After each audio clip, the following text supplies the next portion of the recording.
As warm weather approaches, the need for park workers is crucial, but these spots have been hard to fill because of low wages. A seasonal maintenance position pays anywhere from $9.69 to $11.78 an hour. Director of Parks and Recreation Department for the City of Kent says she wants to make some of the part-time positions full-time to give better compensation to the employees. All right, take one. As Women's History Month continues awareness for the growing wage gap. But what about the mother wage gap? TV2 correspondent Alexandria Mantley has more. Hi, Alex. Hi, Kennedy. That's right. Studies show the wage gap between women with children and childless women is even more significant than the gender wage gap. I spoke to Portage County mothers and women's study experts to see its effect here at home. Take the sound. We divvy up women in so many ways. We divvy them up by race and by class and by religion and by region of the country, but we forget about the mother component. Studies show that women with children are paid $11,000 less in starting salaries compared to childless women. I think you have to kind of walk it back to why do we care about the wage gap? And ultimately, it's because it's a measure not only of our personal worth, but that personal worth then translates to economic worth, and then that has huge consequences. As for the reason for the gap, experts say it is a multifaceted issue. We're dealing with an old paradigm that doesn't yield to the real demands of motherhood. And we're also dealing with public opinion that lags behind, like so far behind in terms of how it views men and women. For everyone that's progressive, someone's regressive. One of the largest factors being the stereotype that women aren't committed to their jobs because they often have to take time off for family obligations. If you call off for a family, they don't understand because they'll be like, oh, the residents come first too. I remember the kids getting sick for days and crying because my boss was going to yell at me and not knowing how I was going to find the time off. This dilemma contributes to the difficulty of mothers having to balance it all. Just missing more work and being more limited in your time. I have a great husband who helps out a lot, but still I think most of those responsibilities have always fallen to me. And I could see employers factoring that in when they're thinking about, he wasn't the one at home crying when the kids were sick about who was going to go to work that day or not. A lot of times I'm scheduled like on the weekends where all the activities are going on and stuff. Working moms say balancing work and home life is stressful enough. Adding a wage gap just creates even more difficulty. There's choices that have to be made, and I think I always put my family first, but that didn't always make it easy. And maybe I'd be farther along in my career if I didn't have kids. I don't know. Now the question is, how can this gap diminish? Holt says ending hiring discrimination may be the start. We have ultimately less control of the hiring situation than we realize. And altering the way women are commonly perceived. So we have this kind of strange stereotype that women with children are less bright. Which one is this one? Mickey Mouse. Than other women, and those women are obviously less bright than men. While the challenge may be difficult, this doesn't stop women activists and working mothers from trying to overcome this obstacle. 4, 3, For TV2 News, 2, I'm Alexandria Manthey. All right, take 2. Thank you, Alex. All right, ready, A? The hearing has been heating up as of late for Judge Ketanji Brown Jackson. Our diversity ambassador, Regine English, spoke with faculty of political science and from the African Studies Department on what this will mean if she is confirmed. Perla, take a sound. How are you feeling today? Very good, thank you. Judge Ketanji Brown Jackson has wrapped up the Supreme Court nomination hearings. If confirmed, Jackson would be the first black woman to serve on the highest court. It's important to be the first, but it's more important to not be the only. You know, we tell the story about we the people and who we the people really included, and it would not have included Ketanji as she stands today. The fact that she would be the first black woman to be on the Supreme Court, I think any decision she's going to make is going to be questioned twice as harshly as any of her peers, just because she is a black woman. Jackson has a different background than past Supreme Court nominees. Judge Ketanji Brown she's not only the first African-American woman, but she is also the first public defender to be on the high court. And I really hope that she remembers where she came from as a defendant I think that's super important. You know, that's also one of the historical things is her being a defendant and not a prosecutor. And the Kent community seems to welcome her with open arms.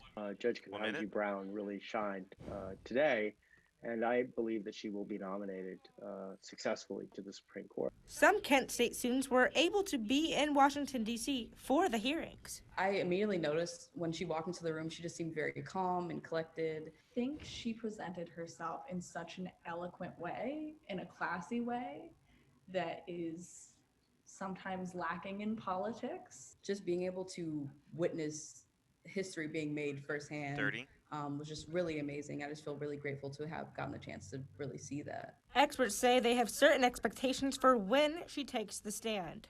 So are expecting her to take a stand in the short term for us and also in the long term. She will ask questions. She will bring context to lots and lots of cases that really others on the court won't. The vote for Jackson's confirmation is set for April 4th. For TV2 News, I'm Regina English. Rule B, what to be, and made on. For Ketanji Brown Jackson have wrapped up this week. Her potential confirmation and what's next. What to advance. We have the updates on the Ukraine conflict as the fighting reaches the end of the first month. Stick with us. B. There you go.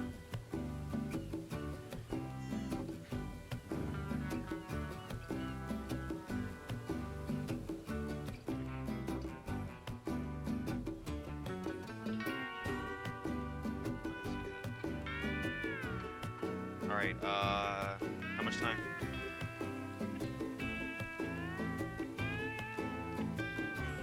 Okay. So after this break, that was good, April. E-block, everyone. After this break, we're going to go today. Or after regional, we're going to go today.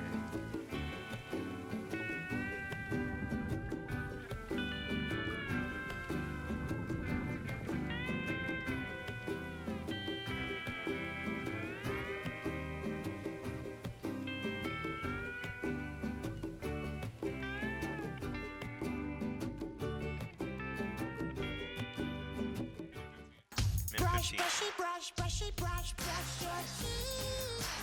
Every day and every night. Now it's your parents' turn. Here's what you gotta do. Let them have your toothbrush so that they can brushy, brush your teeth. Good job, you're almost done. 5, 4, 3, 2, 1. That's it. Help your teeth stay healthy. Brushy brush with a grown-up every day.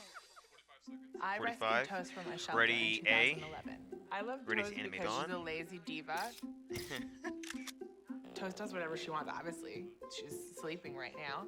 She's an epic snuggler. She's so comforting. She's so loving. Toast makes me laugh.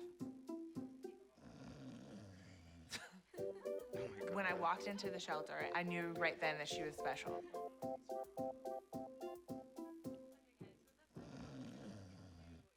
Hey, did you know that 2.4 million loving cats and dogs in shelters and rescues need our help to find a home?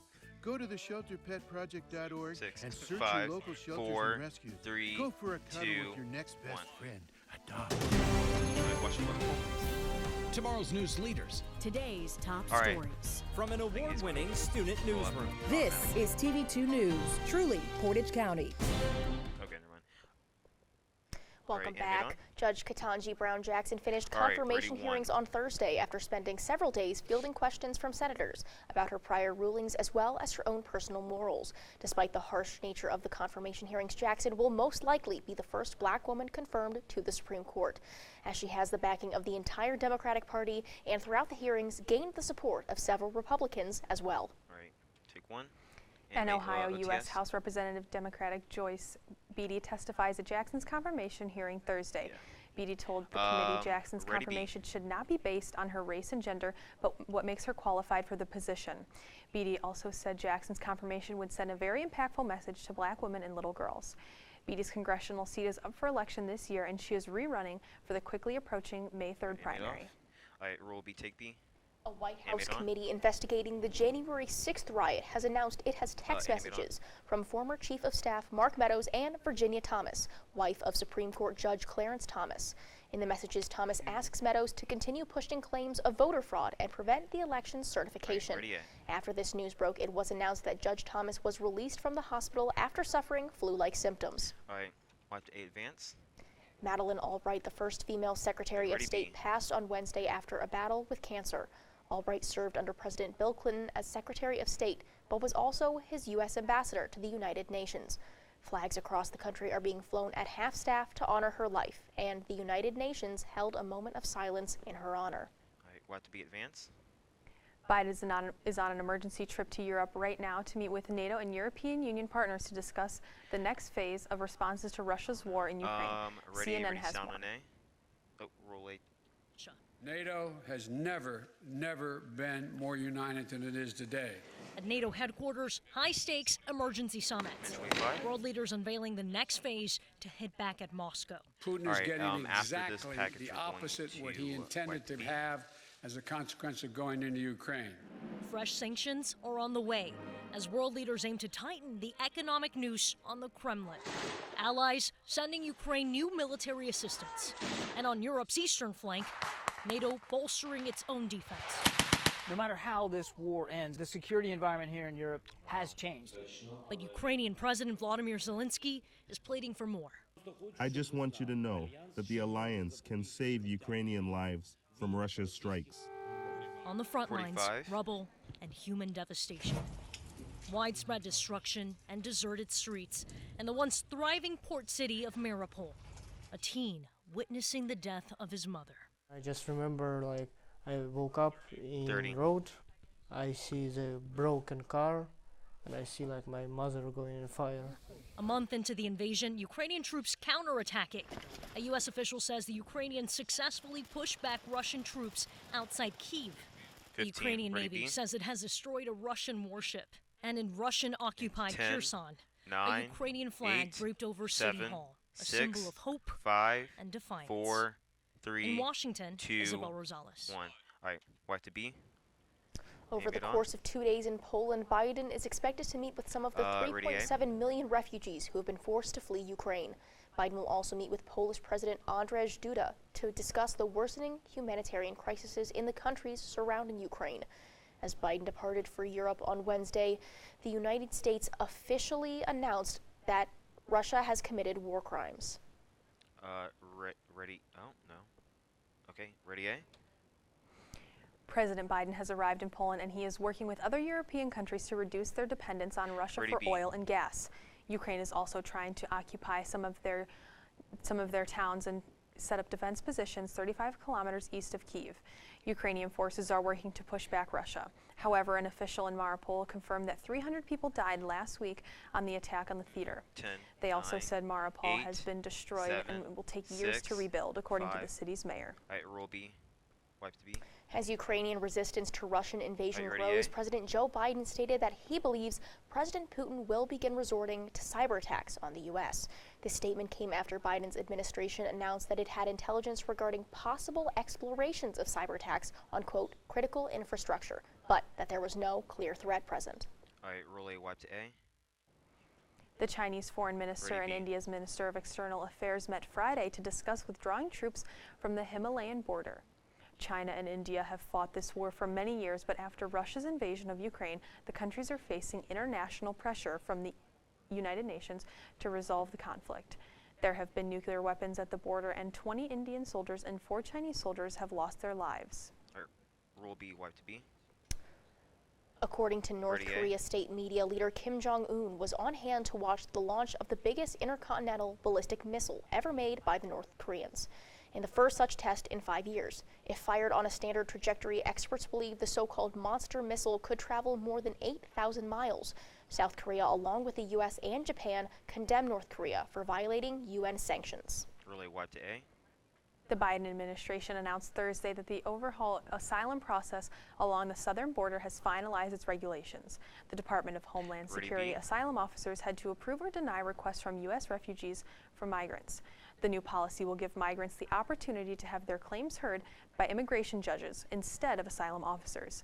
President Biden pledged to, quote, restore humanity to the asylum system after President Trump put restrictions on migrants. All right, roll B, wipe to B. Lev Parnas, a former associate of Rudy Gillian, pled guilty to Friday's conspiracy to commit wire fraud. Parnas will be selected in late June and faces up to 20 years in prison. The guilty plea stems from Parnas continuing to steal hundreds of thousands of dollars from investors at a company called Fraud Guarantee. Parnas has been linked to Gillian's efforts to investigate the Biden family and their alleged business dealings in Ukraine. All right, roll a wipe to A, animate on. Wine announced new investments in Ohio State parks, what this means, and how it will affect the park system. All right, wipe to B, advance. Despite undrawn legislative maps, Ohio Secretary of State told counties to start preparing for the May 3rd primary. Okay. Take A.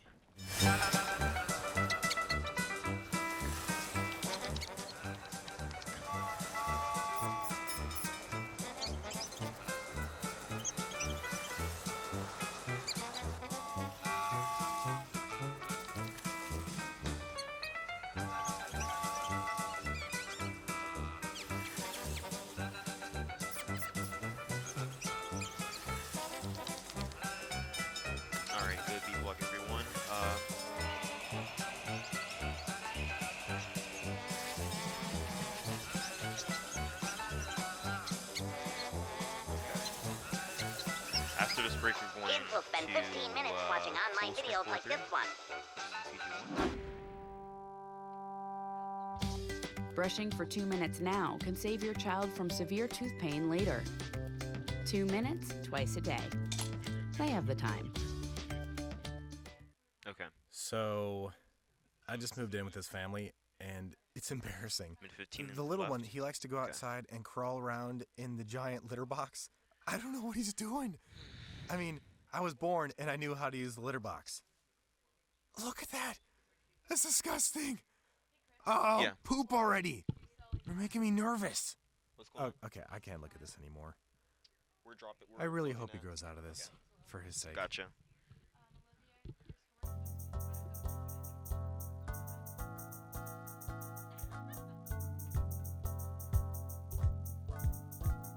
Can you put up full screen for 403? 403, yeah. Mike Gibbons. Or, never mind. Is it going to Bailey? Are we going to out to camera 3 or to the full screen first? It's all good. 15. Don't let salmonella get funky with your chicken. On average, So 1 in full 6 screen? Americans will get 9, a foodborne illness 8, this year. 7, 6, So learn the right temperature 5, to cook each type 4, of meat. 3, Keep your 2, family safe at 1. foodsafety.gov. It was reported on Tuesday that Ohio Senate candidate Mike Gibbons used racist tropes about Asians on his podcast in 2013. He had stated he agreed with the book The Bell Curve, a book that stated racial intelligence that was supported by genetics and the environment, citing the success of prior Asian classmates as his reasoning. Gibbons is considered a frontrunner for Senator Rob Portman's seat. All right, dip to 1. After the rejection of a third set of legislative maps by the Ohio Supreme Court, the House Republicans are discussing the impeachment of Chief Justice Maureen O'Connor. The maps being rejected has put the May 3rd primary in jeopardy. The fourth map needs to be drawn up before the May 3rd primary. But with the rejection of the previous maps, it is unsure if the map will be completed by then. If he were to be impeached, this would add to the heating redistricting process. All right, take 3. The Ohio Supreme Court has denied a request to move the May 3rd primary election amidst the delay in drawing new district maps for Ohio. There was no reason given for the denial, and although it was unsigned, the decision was unanimous. The Democratic lawmakers had asked for the election to be delayed so that there would be time for lawsuits contesting the maps to be settled. The ACLU of Ohio, otherwise known as the American Civil Liberties Union, announced on Tuesday that they would no longer be attempting to stop a Republican-drawn congressional map from taking effect in the 2022 primary election. The group said they would instead focus on the 2024 general election. This map may still be legally contested as a Democratic Redistricting Commission affiliate is actively trying to block the map. Roll B, take B.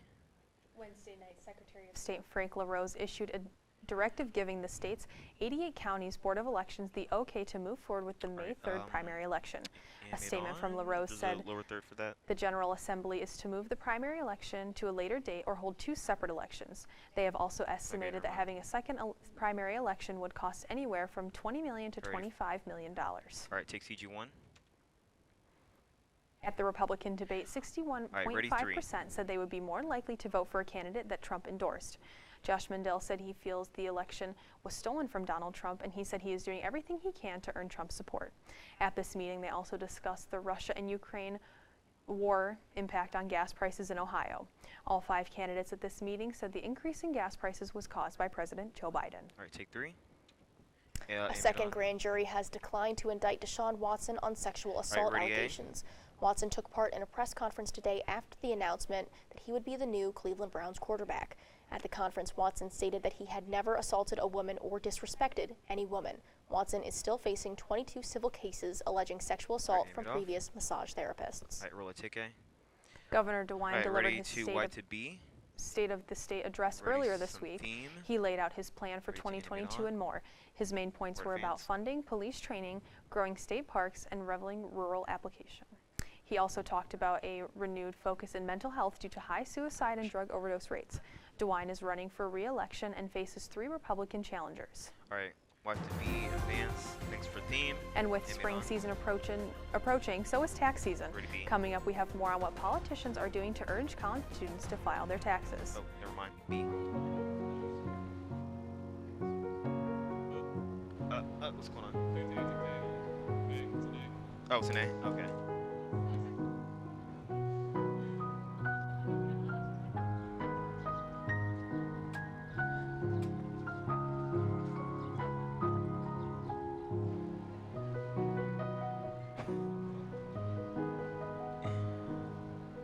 How much time we have left?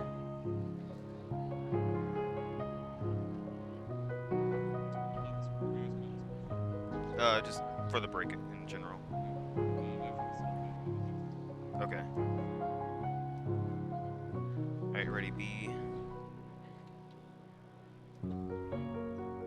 We'd do anything for kids. Yet 1 in 6 children in the U.S. struggle with hunger. Help end childhood hunger near you. Learn how at feedingamerica.org. Okay. Every one of us has a voice. And every voice has the power to shape the world. Ours is no different. Our voice is 85 years in the making. A voice that's more than 700 students strong, one of the largest in the nation. It's 10 different award-winning media partners sharing 34 outlets, all working united toward a common goal. Our voice reaches 30,000 households on TV, over 22,000 magazine readers per year, 500,000 newspapers, feature films in stores nationwide. Our voice is pride in what we do. It empowers students, emerging professionals, to ask tough questions and demand answers. We believe in our voice. We believe in its ability to change the world. And our voice makes us who we are.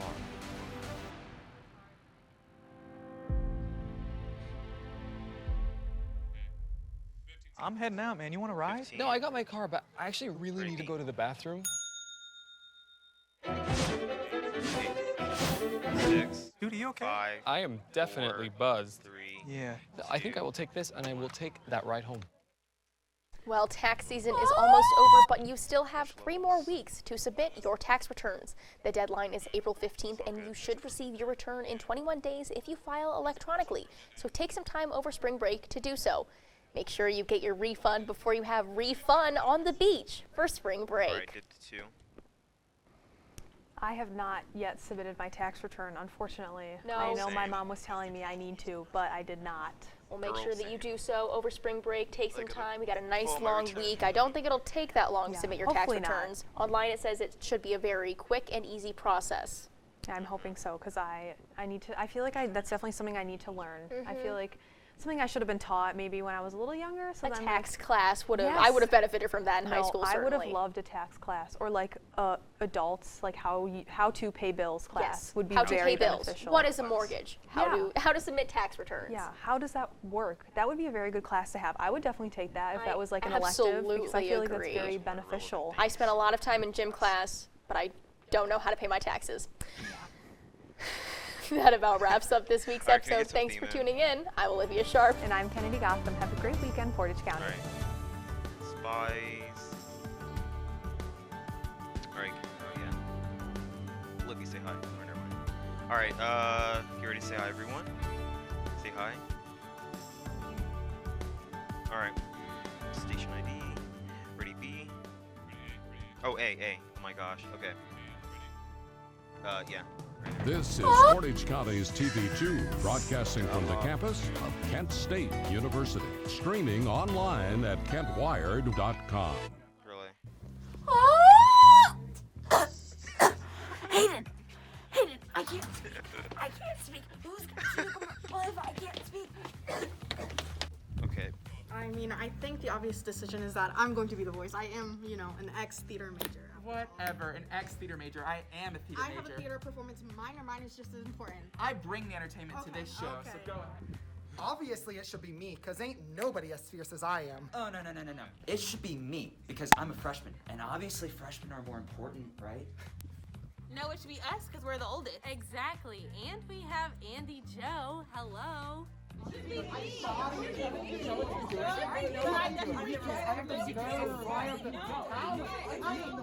Everybody wait!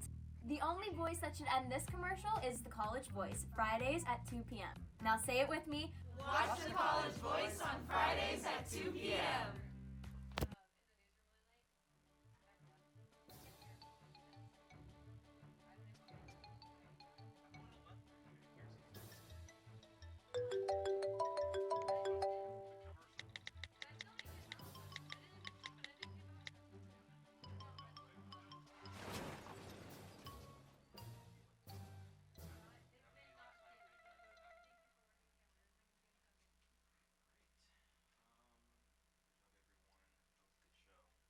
Jimmy can't sing, and Tommy can't dance, so we're gonna put some ants in their pants.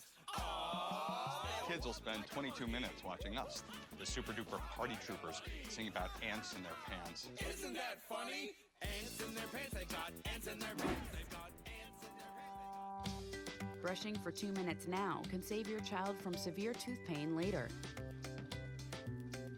2 minutes, twice a day. They have the time.